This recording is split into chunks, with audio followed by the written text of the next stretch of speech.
All right, Noel, episode 34 in 5, 4, 3, 2. Hey guys, welcome back to the podcast. I'm on episode 34 of the Noel Casler podcast. I'm back here with my main man, Jumpin' Jimmy Kennedy, to break down the week's events and talk about whatever the heck we want to talk about. And we appreciate you guys listening. You got some loyal listeners out there. Jimmy, they said hi to you last time I did a show, and I'm hoping to meet some more of them. In about 3 weeks here at the Norwalk, the finest theater in Norwalk, the Wall Street Theater, which is in downtown Norwalk, Connecticut. It's a beautiful theater. It's a beautiful time of year. It's going to be a great night. It's a Thursday night, November 18th. I'm looking forward to the show. I'm working really hard on the show right now. I always try to think of every show as like it's like a play to me. That's kind of how I prepare, because I went to drama school, so that's my background, so Yeah. I write it and rewrite it. And I also leave a lot of room to sort of improvise and deal with what's going on in the moment. And, that's where your strength usually comes from. You got to, as Oprah would say, or somebody said it, anything I don't know who said, I just say Oprah said it.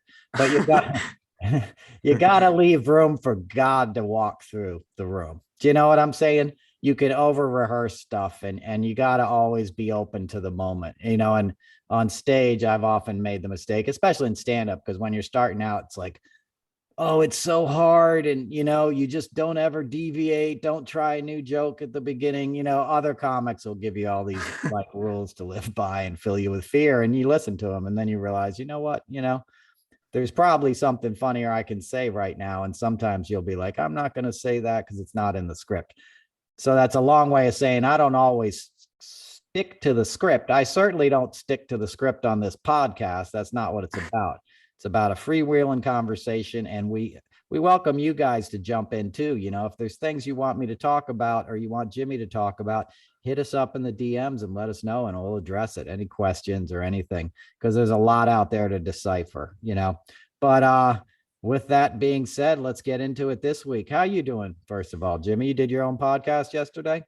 Yeah, I'm doing really good, man. Talked with a college buddy of mine, Braylon Morgan, who currently works at CBS 4 and Fox 59, two affiliates here in Indy, as a master control guy. You need those folks to keep the station running.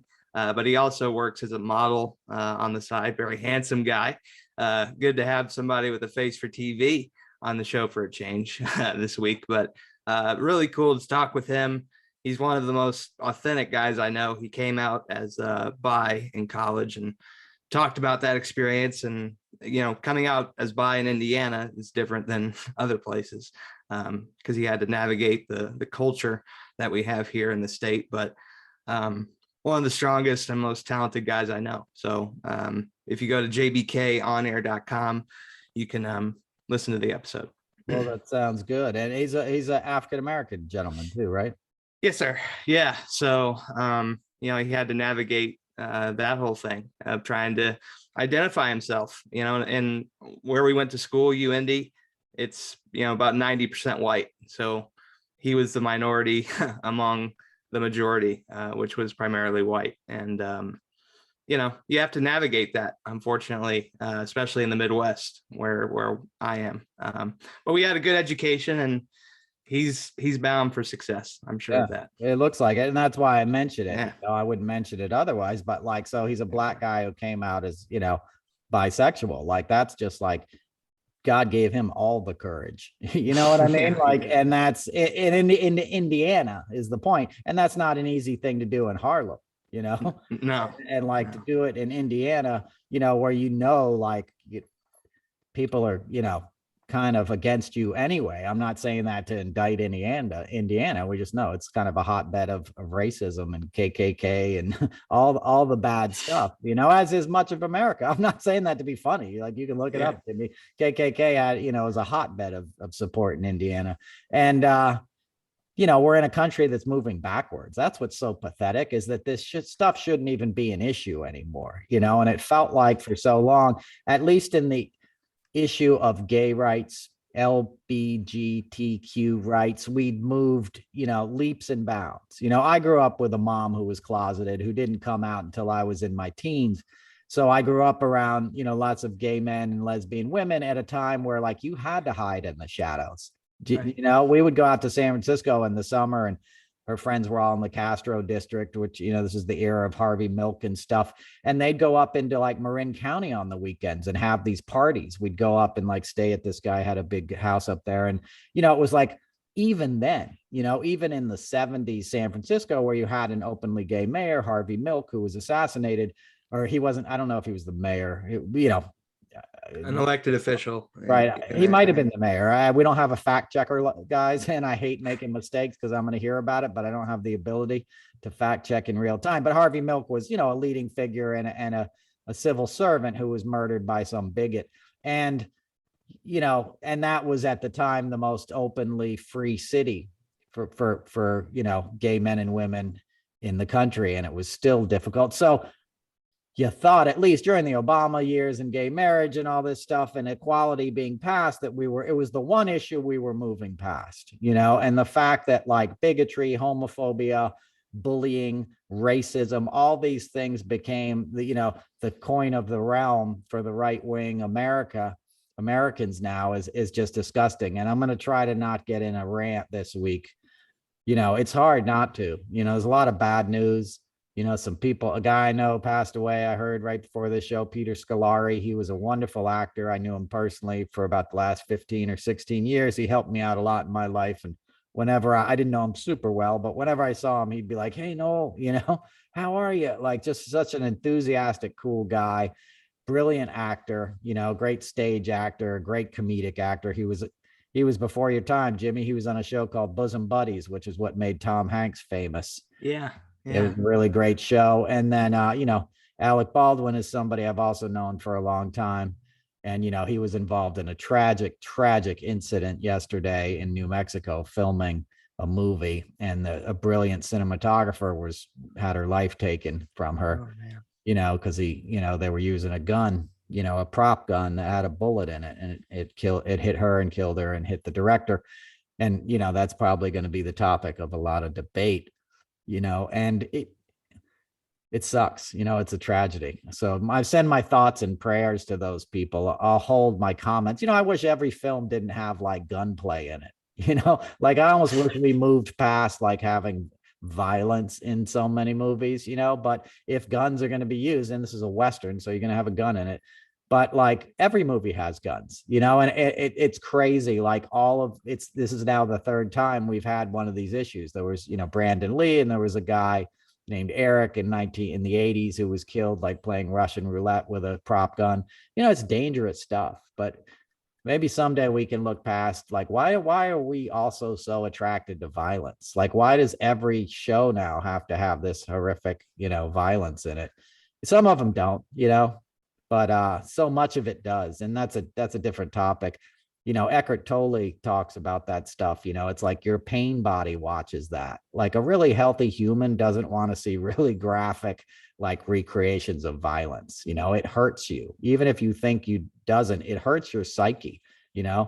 I was watching this great movie the other night, or I thought it was pretty good about, it was about a mobster and Meyer Lansky, who invented like Vegas. He was the guy who kind of made gambling a massive thing. And he actually had a son who had cerebral palsy, and he was loyal to his son his whole life. And that's a pretty strong characterization in the movie too. So it was this great drama. Obviously it's the mobster guys, so that, his partner was Bugsy Siegel, who was a notorious murderer in the mob. So you're gonna have violence, right, to tell this story, but you can tell it without actually showing the person getting shot in the head, and all the gore and stuff. And for some reason that just like is such a part of everything now, because special effects can do it so well. And I think people kid themselves and be like, well, we're showing the reality of violence, so we're not sugarcoating it, like, no, you're not. It's just like porn. It's like violence porn, you know what I mean? And like, it's a way to sell it to a streaming network. Half the reason Game of Thrones was so, popular was all this sexualized violence that was on the show, and it's just, I wish, there's other things to look at. Why do we just have to have so many fucking bullets in our movies when we're in a culture that has mass shootings all the time? There's one in San Diego last night, didn't even make the news, And anyway, so, my thoughts and prayers to all those people. Peter was a guy who, just a really helpful guy. He lived on the west side. I think he would come over to the east side, and I would see him at this place where I see people, that are trying to better their lives. And he was always somebody who was going to stick out his hand and offer his help. And that's what we need to do. We need to be a culture that helps people now, and as this news broke of this horrible incident in New Mexico, obviously there probably isn't a bigger figurehead of liberalism, an enemy of the right on Twitter than Alec Baldwin. Like, they just hate him more than anybody else. And oftentimes he can be his own worst enemy in certain, things. I've known Alec for a while, and I admire him greatly in many ways. He's a guy who's always doing something. Like, he'll be doing a community play out in like the Hamptons at the same time he's doing a film, at the same time he's having his 8th baby with his second wife, who's a 30-year-old yoga teacher who's pretending to be Spanish. Like, he gets in stuff where you're like, I cannot believe this. But he's a wildly entertaining guy, who's like everyone else. He's got his flaws and stuff, but it's a tragic situation. And this guy, JD Vance, who's like a poor man's Rick Bragg. I don't think you probably know who Rick Bragg is, but he was a great writer. Yeah, he's a wonderful writer. He used to write for the New York Times and fell into his own kind of controversy. Now he's down in New Orleans. But he wrote a book called All Over But the Shouting, which is one of the great memoirs about growing up poor in the South. It's a wonderful book. It came out about 20 years ago. And JD Vance is a guy who basically ripped that off and wrote a book called Hillbilly Elegy. And they made a Netflix movie out of it with some A-list actresses and Ron Howard directing it. Like, you couldn't get a better pedigree. And now makes his whole thing about attacking Hollywood and liberals, and he went to Yale Law School and clerked for like Kavanaugh, you know what I mean? And the guy's pretending to be some rube, and he's like hanging out at the Yale Club in New York City. But now he's in Ohio and he's running, for Congress there. And he's like, he's got a beard. So like the other day, masculinity is good, and he's this paunchy guy. You know what I'm saying, Jimmy? Yeah. He couldn't get through a freaking Zumba class or whatever. You know what I mean? And it's part of what we're always talking about. Like, toxic masculinity has become a branding thing. You can't buy toughness. That's the illusion they're selling these guys. If you could just be a man by growing a beard, right? Like, everybody would be a man. Growing a beard doesn't make you a man. Buying a big pickup truck to look tough doesn't make you a man. Being a man is helping out others that are less fortunate than you. It's showing some vulnerability. It's taking care of your community and your family. It's keeping your mouth shut when somebody else is suffering, even if they're on the other side of the political divide. But this JD Vance guy tweets out like, let Trump back on Twitter so we can see some, Alec Baldwin tweets. That's what he said on Twitter today, because he wants, because Trump has got no class and would be Alec is like his like arch rival, not just because of the impression, because they know each other. Alec knows Trump's number. They're from the same world, and so that kind of trolling is what the Republican Party does now. Let's just be mean and spiteful. And he was doing that tweet to sort of get Trump's attention, right? Hoping somebody will show the boss the tweet, and JD Peckerwood, as I call him, is defending him, right? And it's just being a jerk, because that's going to appeal to your base. And that's a really tragic thing, that's where we're at.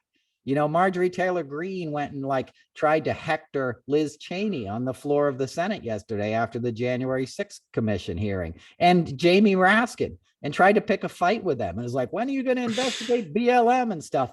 And Liz Cheney was basically like, shut up, bitch. Don't you have space lasers to worry about? Stuffed her, Yeah. But, and as I've said all the time, she's unwell. That is not going to end well. The Marjorie Taylor Greene thing will not end well. She will be in a court someday facing criminal charges, and she will claim mental unfitness. I guarantee you. She will have a lawyer representing her someday that will say she was flipped. Her mental problems were exacerbated by MAGA and Trump, and she's innocent of bombing the Capitol or whatever the hell she did. And I still say she bombed the Capitol, and that's for the FBI to decide. But is bad news. It's crazy. Like we have an insane bunch of, oh, look, you got your t-shirt on. An insane bunch of, people that are criminally insane, basically running around with positions of government. Yeah. And the thing that worries me, I know that there's security measures taken. I have a family member who was part of the Secret Service and is still actively training newer agents. Okay. But people like Marjorie Taylor Greene make me worry about like the State of the Union and like Louis Gohmert bringing a gun. Like you don't need members of Congress. That shouldn't even be on your radar, having to worry about members of Congress carrying weapons into a place of government, but that's the kind of precautions we're having to take. The Republicans have shown repeatedly they're not for this infrastructure bill. And we've said before, they're going more and more toward, an authoritarian party, and that's where they are. But what are they for? Are they for anything? I mean, that would be my question to the MAGA folks. Like, they're not for anything besides the continuing of the chaos. And that's, you would think at some point they would wake up to that. I don't know. They are for something, Jimmy. The guys that do the legislating don't write legislation, right? Jim Jordan has never wrote legislation. They're there to be disruptors, but they're there for the tax cuts, right? They're there for the Coke industries and your Mercers and all your other people who want to do business as usual and don't want the majority of white America to figure out they're getting played by their corporate masters. So they're there to sort of be a distraction. They're there to walk into a store and fall down on the floor and start flopping around with foam coming out of their mouth. So everybody runs over and goes, look, they're having a seizure, while the real robbers go behind the counter and empty out the register. Right? That's what Trumpism is. Okay. Trump's a big clown for a reason, so you're not looking at what's behind Trump and who's really making the money. Right. So that's what they're there for. It's just not legislating as we've come to know it. That's gone out of the window. And you're correct in saying that. Mitch McConnell, these guys don't pass laws anymore. They just obstruct stuff. They prevent judges from getting on the bench. And then when they get a little opening, they put some more corrupt guys on the bench. Neil Gorsuch, his high school yearbook photo came out the other day. He was quoting Henry Kissinger about breaking the law, these guys, you couldn't get a more deplorable group of men than, Kavanaugh, JD Vance, who I said earlier clerked for him. It's just like those dweeby neo-Nazi schmucks you went to high school with, what was the Catholic school in Ohio since outside of Cincinnati? St. X? No, the one that got all in trouble for making fun of the Native American guy and stuff. Oh, I don't recall. Covington High School. It's like Covington High School graduated into the United States Congress now. That's where we're at. These entitled schmucky dudes. And I grew up around some of these guys. I know what these guys are like, and there's the New England bred version of them, that sort of wear Nantucket vines, pants and nice sweaters and go to the golf course and use politer terms. But they'll support people like Trump and they'll support these these sort of conservative policies because they know, granddaddy's trust fund is getting passed down to dad and it's going to be his someday. And they don't want to pay capital gains taxes on it. Right. So they're willing to live in an unfair world because it's skewed in their favor. And that's why people like AOC terrify them. That's why they're afraid of the future. Imagine living in fear, Jimmy. You're afraid of what tomorrow may bring because tomorrow may bring equality. Tomorrow, right? Yeah. Tomorrow they might get educated in Texas and find out we stole this state from the Mexicans, and wanted slavery so bad we wrote it into the charter the day we declared our independence. Okay. Texas is the most racist state of all of them. And that's saying something. Okay. Because Mississippi and Alabama and all these other states exist. But Texas has always been militant, in their white supremacy, as I discussed last week, and they're fighting tooth and nail to keep the truth from being taught. Teach it. That's the only way we get over it. We think you're going to get away with it, or that's the past and we can move on. We can't move on until we make good, on our on our failures. You have to, a business that doesn't take an inventory and kids itself about the value of unsaleable goods is not a healthy business, right? You do an inventory when you're running a business every year because you want to find out what's in the warehouse. You know, what's gone bad, what's out of date, what is just, you know, you can't keep writing that stuff off and thinking it's of value because it's not. You have to throw it out and deal with it. And we have to sort of do that with our history. We have to make amends to the people we've wronged. Okay. We can't just go on because it's not an equal playing field anymore. And now more than ever, they're going in the opposite direction. And they're hoping that the JD Vances, you know, and that the Brett Kavanaugh and all these other guys will let them get away with it. And sadly, this week, they got another victory, right? They blocked the voting rights bill, right? They blocked it. So now gerrymandering still exists. You'll still get little cartoon Dan Crenshaw, you know, with his cosplay and his eye patch, you know, pretending like he's a hero, like helping people die in Texas during the pandemic, you know, hiding under his desk, you know, when the attacks come. That guy's not a fucking hero. I don't care if he was in a Navy SEAL. I'm not impressed. You know, that's the other thing. Everyone gets so impressed about going to, I'm not impressed. So what? So what? I don't care if you served. What, you went to another country and killed a bunch of Muslims because a dickhead who owned an oil company told you to do it? Do you know what I'm saying? I'm not saying that for all veterans. A lot of those are good kids who do it. Guys who end up in the elite forces often benefit because of white supremacy within the military. They don't give those same opportunities to African-American troops and minority troops. They keep it like an old boys network. Oh, you're an elite because you get better, you know, grades and stuff. And yeah, sure, they haze you for a week and you learn how to swim with a knife in your mouth and stuff. But so what? Doesn't make you a member of Congress when you're going to make these cartoon ads and jump out of airplanes and pretend to own libs and stuff. Because a guy like that wouldn't get elected on the merits. He wouldn't get elected without a gerrymandered district and a bunch of this same cosplay I'm talking about, right? So what they do is they say, hey, where do all the white people live with pickup trucks? Oh, they live around here, here, and here. So they draw a map, you know, and say, this is where all those guys are. If we have this guy run and say, he's a vet, he's got a flag, he's got a gun, they'll vote for him. And that's the whole strategy. That's how you got Jim Jordan. Guys allowed child molestation to happen on his watch. He's not going to get elected without a gerrymandered district. And now that's that's completely legal. And in Wisconsin, they went where, you know, which a real battleground state these days. It's going to be something like 20% of the white folks in Wisconsin are going to determine who they send to Congress now through their gerrymandering. Like, it's insane. And you can't vote out inequality, right? A lot of people just like, well, just show up and vote, blue wave. You can't vote it out. Right. You can't, when the game is stacked, you know, when the house runs the game, the house always wins. Okay. You know, that's the mob thing. That's Meyer Lansky. You know, it's like the casino always wins. The house always wins.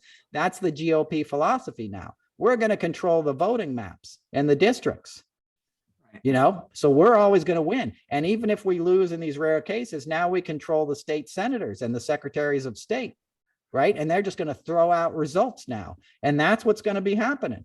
You know, we saw just a little bit, a harbinger of what's to come in this last election, you know, in this mess that was 2020. The next election is going to be a nightmare, Jimmy. You're going to be crying. You're going to be weeping watching the results on your TV there in Indianapolis in a year and a half. Yeah. Well, you know, we're dealing with a situation. You and I both have empathy. So like, it hurts when progress isn't made, when we know it can be made, but there's forces outside of it that people just don't understand. But I think what makes me really frustrated about the current GOP is like, it's just an indifference to learning and wanting to grow as a human being. And, you know, I'm sorry to say, white folks, but like, part of growing and part of growing up as a human being is going through some pain, going through some adversity. Like, the aversion to pain that white people have primarily, like, you know, the people that would vote for Trump, it's remarkable. And that's why they vote for such a weak man, because they see themselves in his weakness, you know. So it's time to grow up. It's time to move on from this shit. Like, we're better than this. We just need to choose to do it, Yeah, I know, but it's, we need a whole re-education. We're not the generation that's going to see the change, Jimmy. Do you know what I'm saying? Like, you don't get that stink out of the fabric that easy. Do you know what I'm saying? You're going to have to wring it out over several generations, because it's like a cultural re-education we need on both sides. Yeah. It's not just like everyone's a good guy. The shades of gray and everything. And a lot of it is the culture we consume, Alabama, Kay Ivey, the governor, was bragging about how CRT is never going to be taught there. She made it a law. That same state made yoga illegal, teaching yoga in schools for like 20 years. They just allowed it because they're like, that's Hinduism, right? That's against our Christian values, right? It's yoga. You couldn't do anything better for your body than yoga, and I'm not proselytizing for yoga here. I practiced yoga for like 12 years, changed my life.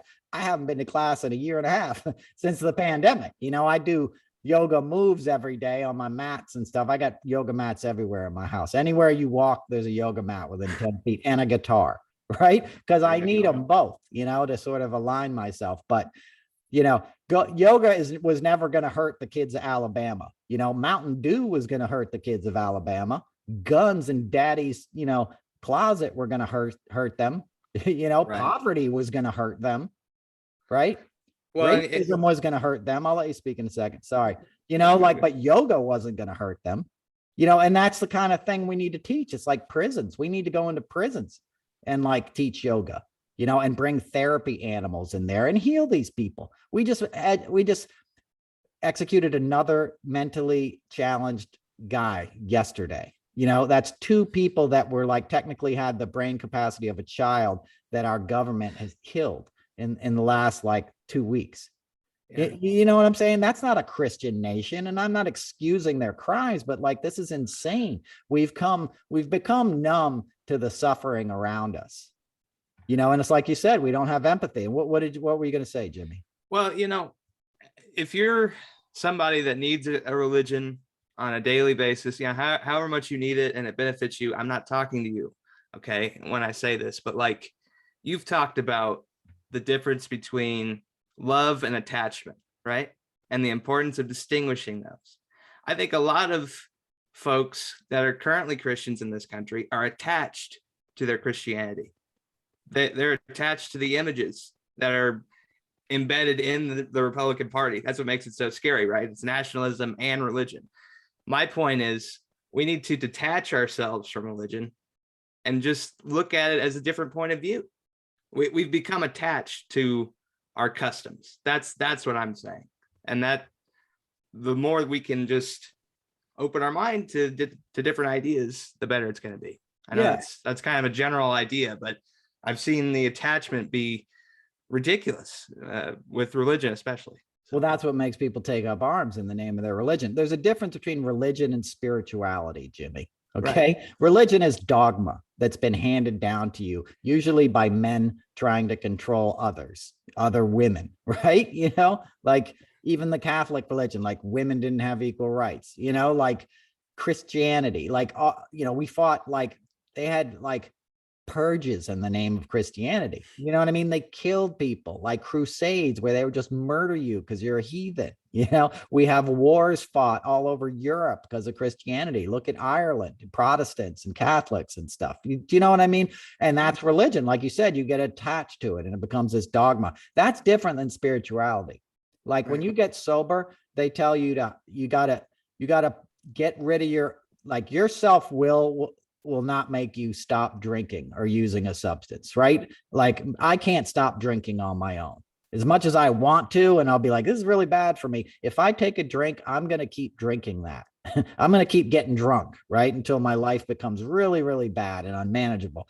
And when you decide you want help for that, you treat it with a spiritual approach. And what that means, Jimmy, is it means you pick a higher power, and it could be anything.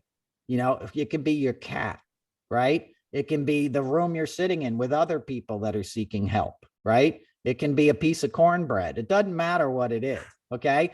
But it's not religion. And people trip up on that real often when they come into AA and stuff. They think like, well, I was raised Catholic and I don't know about that God stuff. Forget about God. Okay. Like forget about God. All those religions essentially were saying the same thing and pointing towards the truth. It got co-opted by men that have and women that have a desire to sort of like, control people, and forget about that. Throw that out the window and just think about something beyond you. It could be a sunset.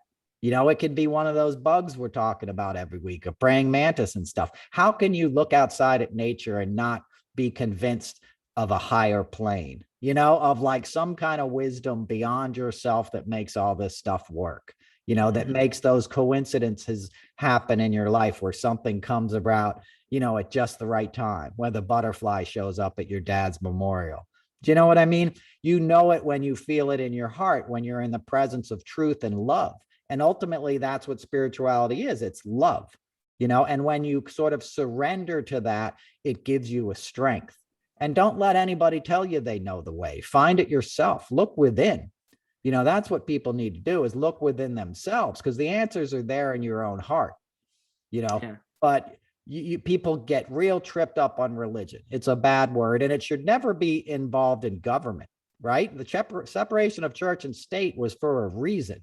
Okay. And you won't get a more heathenistic, unreligious person than Donald Trump, right? So how he became, the poster boy for the modern Christian movement, which drives me nuts anyway, because these guys will go to church on Sunday, consider themselves God-fearing in their all-white church, racist as hell, get out, go eat a ham, right, on Sunday dinner that was like a pig, grown in a factory farm that was tortured its whole life. You really think Jesus would be into that? I don't.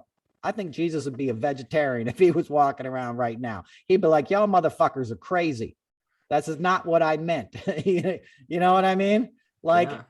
But we don't, capitalism is the true religion of America anyway, right? Religion is a business. All these like fundamentalists and stuff, they're making money.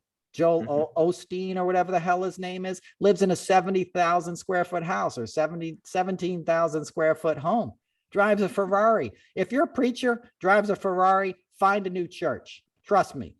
Okay. Because anybody who truly understands the nature of spirituality does not want a Ferrari. Okay. When you could sell that, and feed 4 dozen families for a year, you're not driving that car around. You'll get a used Subaru or something. Do you know what I mean? Like, so anybody who's like prosperity, when prosperity gets tied up, in this sort of sense of worship, it's a Ponzi scheme. Okay. It's no longer a religion, and people are susceptible to it because it's delivered through the mechanisms of television and now the internet. It's delivered through the drugs that we've already used to zone out. Somebody who's sitting in a field all day looking at butterflies isn't going to be susceptible to that shit. Right. But somebody who's watching CSI all night, and all this other crap and lulled into this sort of hypnotized state. And then on Sunday, a guy comes on, is like, you unhappy with your life? Do you feel like you deserve more? Send us $20 and I'll send you this book and things will get better. Those are the marks. And that's what Trump saw.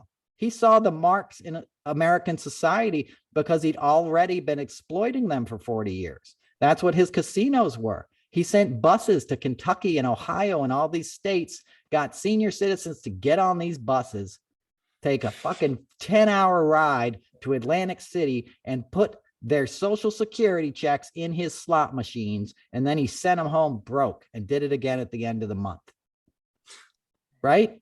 That's what that guy's based on. So he knew, when Obama got elected, a lot of this country is going to be mad for no other fact than he's brilliant, accomplished, has a beautiful family, is well-educated, and now he has the most powerful job in the world. And there's a big segment of this country that thinks he doesn't deserve that because he's not white. And I'm white and I never got out of, Salt Lick, Indiana. How does this fancy guy with his African name get to be president? And I'm sitting here like changing somebody's fucking tires in the cold. Right. So Trump knew how to fuel that resentment. He knew that there was like cities where industries had moved out long ago because Reagan gave them a free pass. And we decided that boardrooms were more important than families, right? Republicans killed this country. They killed the middle class, right? And then Democrats come and rebuild it. You know, under Clinton, there was no deficit. We had a surplus of money. That's how good Clinton was. The 90s were so prosperous, dude. You could get a job walking down the street in New York City, right? There were so many jobs. And Bush got into office within a year and a half. We had a massive deficit again, and we were fighting 2 wars. Why? Because the guy who was really calling shots was Dick Cheney, right? And he represented Halliburton and KBR, Kellogg Brown Root, a company that makes money off of military services, right? And is tied to the, petro-industrial industry, oil and gas, right? And where were we fighting those wars? There was other bad shit going on in the world at the same time, right? We didn't go into Bosnia. Do you know what I'm saying? We were in Iraq that had nothing to do with 9/11. Nothing, not a thing, right? But we went there, and guys like little Dan Crenshaw suited up and pretend to be heroes and come home, and I'm a patriot. The whole thing's a mess. It's a fucking scam. And I'm not dissing on people who do service. I get it. And usually it's usually lower income people who join the service. Let's be honest. It's a way out of your town. It's a way to get some skills. You know what I mean? It's honorable. I'm not saying it's dishonorable, but the ones that exploit it for their own political benefit when they come home, that's dishonorable. Because no soldier ever fought for the kind of things that Trump stood for, right? From my great uncle who stormed the beach at Omaha to my 2 grandfathers who served in World War II in intelligence, they didn't do that for a guy like Trump to hand it over to Russian oligarchs. Well, and my grandfather, he had 5 kids by the time he was 30 years old, married his wife before they were 20, and they went to Fort Hood. He was in the military at Fort Hood. He hated it because they break you as a man. They get in your face, and he didn't like drill sergeants. And afterwards, he went to work for the Teamsters because he wanted to work for the little guy and provide jobs. He ended up being the treasurer of Local 135 here in Indianapolis. Pretty big job because of all the 465 and all the interconnecting highways that go through here. He had to be kind of a union rep for a lot of people. So I've never been a military guy in my family, but it stopped being about freedom a long time ago.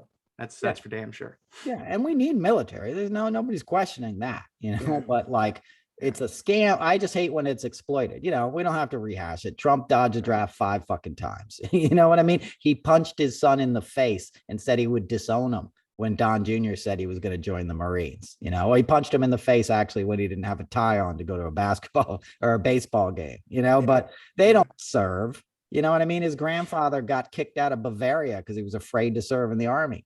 That's why he came to the United States. They tried to sneak back to Germany and they wouldn't let him. They said, no, you're done. So that should be a deal breaker. That should be a deal breaker right there as POTUS. Like, you have family history like that, you're done. There should be some kind of exemption within the Constitution that, like, if you find that kind of behavior against the United States or whatever, you're done. Absolutely. Look, if you can't show your records, if you're not showing your tax returns, you're not renting an apartment in New York City. But now he gets to be president. You couldn't buy a car being like, you know what I mean? You couldn't drive a car off the lot showing the amount of documentation he didn't show and became president. And this is why it can't ever happen again. But now's the time to legislate against this stuff. Now's the time to move, and as a lot of people are saying, we're not doing it fast enough, and thankfully there was some movement this week. Deripaska got his, big mansion raided next to Kellyanne Conway and George Conway and, those grifters, like living next door to a Russian billionaire. At one point, Oleg Deripaska was the wealthiest man in Russia. He owned a company called Rusal, which is Russian aluminum company, right? One of the main oligarchs, like the oligarch, right? You're freaking, Tom Brady of oligarchs, right? And he started buying American politicians a long time ago. He owns Mitch McConnell. He owns Rand Paul. Those were the 2 guys who got the sanctions lifted at the behest of the White House, after sanctions were put in place when Obama found out, Russia was interfering in our election, right? They put all these sanctions on him. And in 2016, and then a couple of years ago, Stephen Mnuchin goes up to Capitol Hill and says, hey, we need to lift these sanctions. This guy's a good guy. He's going to build these factories in Kentucky and stuff, these oil, aluminum plants. Lift the sanctions, and we'll keep an eye on him. That's like Trump's going to have a beauty pageant, with a bunch of teenage girls. And don't worry, it's all under Donald Trump's watchful eye. What could go wrong? It's the same thing. But luckily, my point is, like, that dude got raided, and that means they had some information. They had more than a warrant. They had something they had to talk to the attorney general about. And it probably ties in with some stuff they learned from Tom Barak, who you'll remember got arrested too, or somebody, Lev Parnas, somebody's talking. And I guarantee you Trump is nervous, and even more than Trump, Jared and Ivanka are definitely nervous because they're knee deep in all this stuff too. So, hopefully the noose is tightening a little bit and they're squirming, but it's also running out the clock, right? It's like a sports game. They get to that, the Republicans had a win this week with knocking down, the voting rights bill, not even letting it be debated. It wasn't even like they voted against it, Jimmy. It couldn't even go to cloture. Like, it couldn't even be debated. We're not even going to talk about voting rights, right? So they don't even try to pretend anymore. But so that's a victory for them. If nothing else big happens and we sort of like skate into the midterms, if they were held tomorrow, they'd probably take back, more seats than we would be comfortable with. And at that point, it's kind of all over because they're just going to be like starting to try and impeach Biden and, make Trump king and every kind of batshit crazy thing you can think of, I'll shut up in a second about the political stuff. But the one point I want to make that I warn people about is, like, you see how much damage Marjorie Taylor Greene and Lauren Boebert and Jim Jordan and these guys are doing. Imagine another 30 of them. Right. Look at that lady in the red Arizona. dress. No, the lady. Oh, yeah. Let's talk about the red. I know you liked her, Jimmy. I sent you that video. Well, I tweeted about it before. Tig-o bitties. That's what we call that. Oh God, get away from me, man. No. No, you didn't like that, Jimmy? No, God, she needs to drive a Ford F-150 to move around. I don't need that. No, you kidding me? I'm not hopping up in her Ford F-150. I hear that, man. Yeah, it's idiocy. The even scarier one is there's a woman in Arizona who's running, I think, for governor or something in Arizona. And maybe it's I don't know what, I'm ignorant to her seat. She's got like the stripper name, like Carrie Lake, or like weather person, newscaster. And she talks just like that Megyn Kelly girl. Like, she's got this polished way of speaking, newscasters speak. And then she's just saying that, like, no, Biden didn't win. He didn't get 84 million votes. And she's saying this stuff with a straight face and calm, cool, measured tones that'll be very effective. Saying that kind of propaganda and disinformation in a sort of calm, measured voice plays really well on Fox News and OAN, right? And it makes the people sitting at home watching it think it's real. It's the opposite tactic of a Matt Gaetz or a Jim Jordan that just speaks really fast and, like, tries to say a bunch of bullshit. And thankfully, Jamie Raskin was just, who was a constitutional scholar, right? He taught constitutional law for decades. He was a law professor. He's just knocking them down, right? But it doesn't matter. They say a bunch of fast words real quick. That's sort of the strategy, of the new fascistic right? It's like Ben Shapiro and all these guys who just talk really fast, He's a little dweeb. I don't like Ben Shapiro, but I'm getting kind of exhausted by the process of this whole thing. Like, the fact that we even had to vote on Steve Bannon being in contempt, and, like, I guess I just want your thoughts on, if you're Biden and you're trying to get this agenda passed, how do you overcome politicians being bought, or do you just have to work within the system and get what you can? Unfortunately, he's just sort of has to work within the system, and he's doing it, but we see the results of that. The bill is already gutted, right? The Build Back Better plan is already, like, now the child tax credit is down to 1 year. It was going to be in perpetuity. right? Now it's just a year. And that was one of the most significant pieces of sort of social legislation that we've had in my lifetime. That was going to make lives better for children that didn't have much. And I was one of those kids. Do you know what I mean? And my friends were. I know the difference that would have made. And it's good they got it for a year and they'll have to fight for it down the road. But we've already allowed two people, Cinnamon and Cinnamon, whatever the fuck, Lady Footlocker and Joe Manchin, right? Yeah. To already gut that. They've gutted all the environmental protections. Cinema's not going to be happy with any bill that includes, you know, rescinding the corporate tax break. Why does this Kirsten Sinema from Arizona get to like be the champion of Trump's tax cuts and corporations? Like, it's so obvious to people, like, or to me, it seems anybody what a scam this whole thing is, you know. And Don Winslow made a great video about Manchin, right, and all of his children, and just what a scam that is, you know. Like, West Virginia is just a scam. You know, the guy is just, if you're from a state that's poor and you're that rich and you've been there that long in government, something's wrong.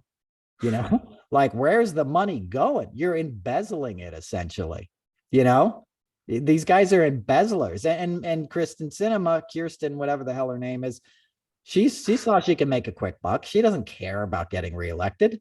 She's going to be a millionaire when she gets out of there, and she'll be on Fox News. It'll be like Wacky Saturdays with Kirsten Sinema. You know, they can all move up now because there's such an infrastructure of right-wing media that welcomes all these people. You know, it's a golden parachute like we've never seen. You know, Trump just got all this extra money from this scam financial instrument that some guy in Florida invented. And that's how he's getting all this money to start his new social media platform. Like, it's just insane. It's like the new Dogecoin or all this Bitcoin. Like, there's so many uncouth, unkosher things happening in the world right now. It really is overwhelming, Jimmy, you know? Well, the thing that I I saw during the pandemic and up until like 6 months ago, it was all the folks doing like the Mary Kay sales. You know, like that's all pyramid schemes and stuff, trying to sell materials like that. But I looked up because OAM was talking about Biden's going back to Delaware again. You know, like he's traveling back to home, and it's like Trump spent $141 million playing golf during his 4 years. You know, if Biden wants to go home every weekend to Delaware, we can take him there. Okay. Like, we spent more money on Trump playing golf and cheating at golf than we should have spent, you know, doing something else. We could have put that money towards something else. Right. Do you know how close Delaware is to Washington, D.C., Jimmy? How close is it? It's like an hour and a half. Yeah, it's not even that far. Right. It's not, you know, he used to go home every night on a train from Capitol Hill. Okay. When his wife was killed in a car accident and he had to raise his sons alone, a single father dealing with grief. You know, he had to leave Capitol Hill every night, get on a train and go back to Delaware. It's a commutable distance. Okay. And he's just going back there to get away for the weekend. Trump was stealing money from US taxpayers and putting it in his Secret Service, you know, not to mention, you know, and overcharging and overtaxing the Secret Service in terms of work, and then just stealing taxpayer dollars because they'd have to rent hotel rooms. He would fly to Mar-a-Lago on Air Force One. You know how much jet fuel, you know, that uses? Do you know what the carbon footprint to put Trump, his fat ass?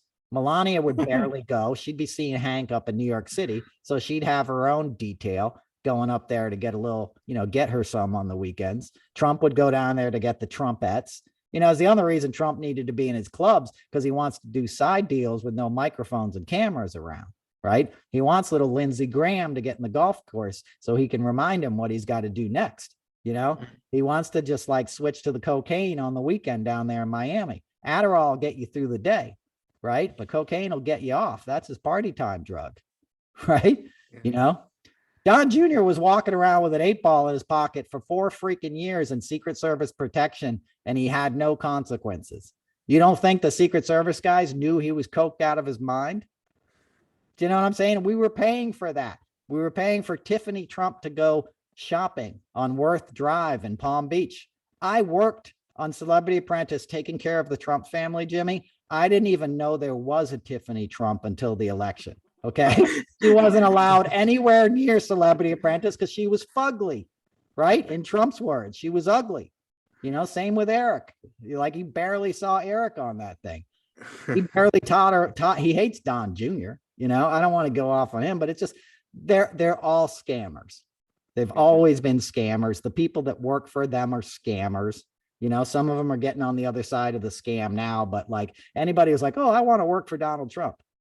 And people think I didn't work for Donald Trump. Okay. I worked for the production. I worked in TV production, like a million other shows that happen on the 3 networks that I would get hired to go do live events for. And that's the only reason I ended up there. I would never consciously be like, oh, I want to work for Donald Trump. You know, even the beauty pageants, it's a production coordinator hires you, you know, Right. Not the freaking family. But anyway, it's all a scam. Let's talk about something else. Jimmy, you're watching the, Jimmy's never listened to or watched Secession, folks.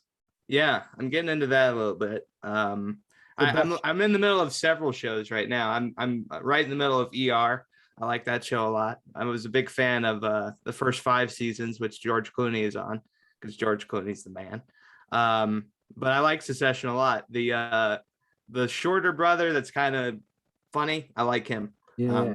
I don't have the names down yet, but his name's Kieran Culkin. He's Macaulay Culkin's little brother. Now I can see the resemblance. Yeah.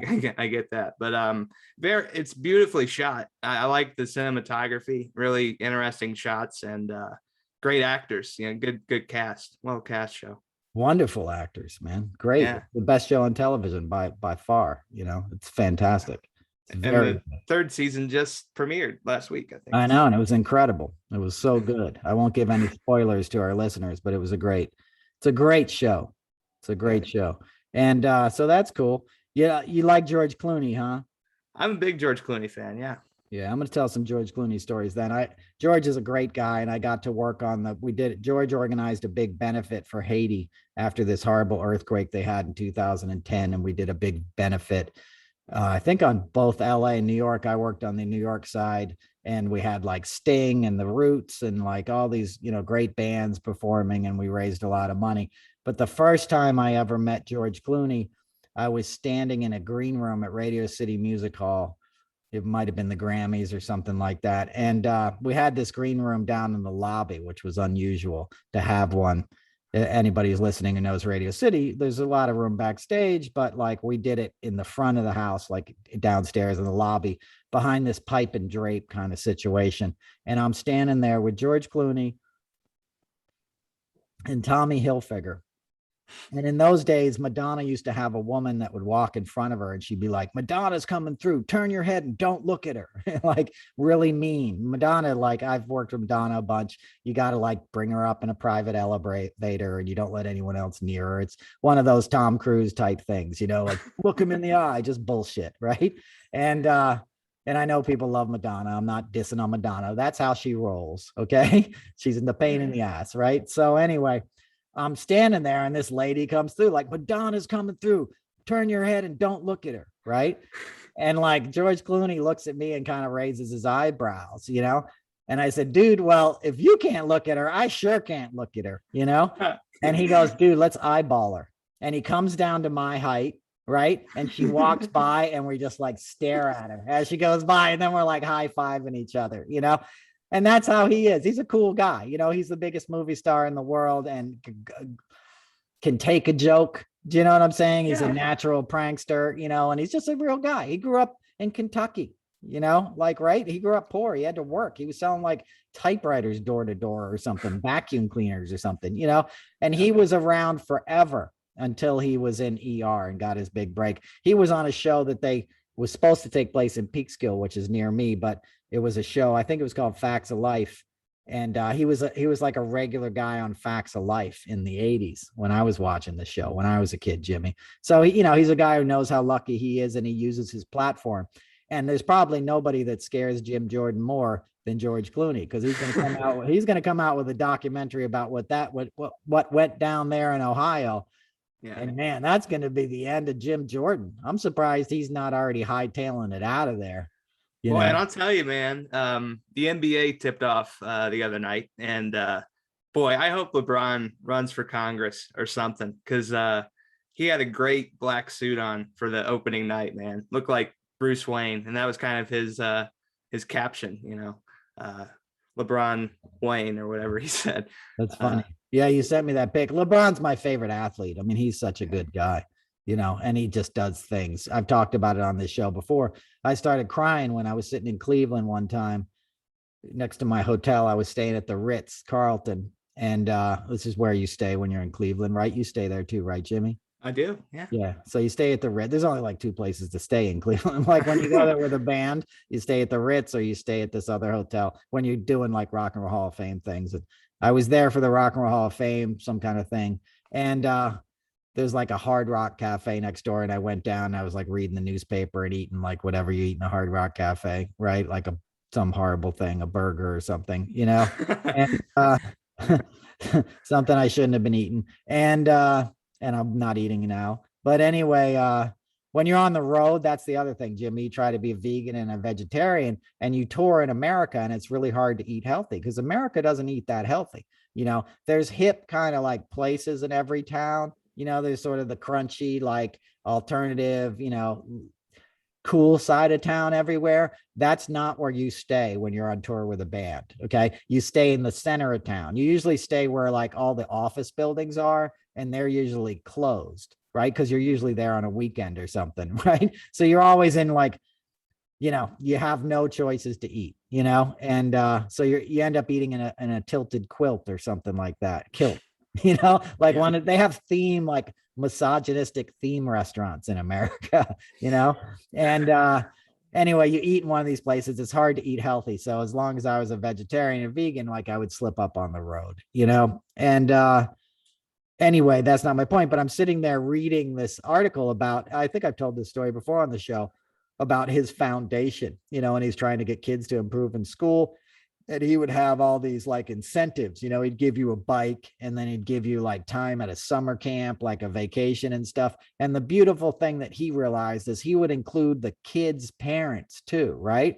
So your mom got to go too, because he understood the strength of the family. It wasn't just like this old attitude of like, we're going to go into the hood, so to speak, and help out the kids, and take the kids out of there and leave the parents behind. He's treating the whole patient, as it will. And I'm not saying these folks are patients. I'm just saying it in a holistic sense. He's trying to improve and enrich his community in a way that's like sharing the wealth and helping mothers and sons and daughters and fathers build memories together. That's the reward. If you're not just going to get a new shiny bike, you're going to make your mom happy too, right? You're going to give your mom a vacation. You're going to get out of there and get, some fresh air and hang out with your mom for a week. Like when I read that he was that spiritually connected, that he understood it to that level, I started crying, like right there reading the article, because I was like, this guy is the bomb. Like he gets it. And he's a natural leader. Obviously,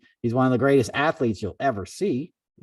My favorite basketball player. I'm not into sports. I ain't even going to pretend, even though I did all that all-star game and all that shit. I don't know anything about sports, but I know that guy's the real deal. Do you know what I'm saying? Yeah, no, he's absolutely fantastic. And anybody who's lucky enough to get the opportunity to go to the I Promise school and they graduate, they get an opportunity to go to the University of Akron free of cost. Their parents, when they're in the surrounding community, they get access to job training. Like LeBron understands at this point, we need problem solving at a holistic level, as you said before. And he understands too, he had a high school education. He didn't have college basketball or a college coach to guide him. Michael Jordan had Dean Smith and Phil Jackson, two of the best coaches in the history of basketball. LeBron, not so much. He's pretty much kind of handled the organization wherever he plays, and he's kicked the Pacers' ass the last decade. So he'll continue to do so into year 20. He's into year 19 this year. So he's been in 19 years. 2003, man, that was his opening year. So it's crazy to because I've been playing video games for that long. You look at the graphics from 2003 to 2021. To see the transformation of LeBron from a kid to a grown adult now, it's kind of cool. We got to see him grow up a little bit. Yeah, well, he's definitely a grown-ass man now. Yeah, King 37. Oh, so good for him, man. More power to him. I can't wait to see what's next. What the second act is for a guy like that. Yeah. And, so good. We need more LeBron Jameses, and we need more, for every horrible person that we talk about on this show, there's a lot of good people. The good people aren't on the spot in the spotlight because they do it kind of with humility. LeBron's in a game, where he's on the court of an arena. So obviously he's in the spotlight, but I guarantee you he knows a bunch of heroes in Akron and, that are helping out in ways that, we don't get to talk about. And those are the real heroes. Those are the people that make a difference, and so shout out to all those folks. You know who you are. If any of you listen, and I know some of you do, because some of you guys came up to me after the last show and you said, I'm a teacher. And I said, you're the hero then. That's let me take a picture with you. So, that's who we want to honor. And I'm doing another show, November 18th, Wall Street Theater in Norwalk, Connecticut is going to be lit. Come on out. Tell a friend, please. It's going to be a really good show. It's a Thursday night, November 18th. We'd love to see you there. I'll also be in New York City at the Iridium on December 22nd, which is a phenomenal jazz club. Oh, I still got to tell that story about Slash and the cigarette. I'll tell it next time because we've been on for a while, Jimmy. Keep them hanging on. But that's well, when we get closer to the date, I'll tell that story. Remind me, We'll keep teasing it in the meantime. Yeah, exactly. And Les Paul, I got to meet Les Paul. He was a wonderful guy. And I'll tell the story of the auction of Black Beauty, his original Les Paul that he built too, like the prototype Les Paul. I was there. Oh, I told that story. Jim Irsay is the guy who ended up buying it. Now he's sitting there and when they were bidding on it and stuff. So I'll tell that story again too. But anyway, that's it, folks. That's episode 34 of the Noel Casler podcast. And Jimmy's got his own podcast. He told you about the top of the show. He's about to hit you with the deets right now. Again, take it, Jimmy. jbkonair.com. You can get the podcast anywhere that you get your podcast. Just search my initials, JBKONAI, and you'll find it. Thanks, guys. And thanks for listening again. Thanks all you guys who came out. Hit me up. If you're listening to this and you came to the show in Rams Head, let me know because I loved meeting you. There was so many people there. It was hard to connect with everybody, but thank you all. Thanks for listening. We'll see you next week. Be well and be safe. We love you. Peace.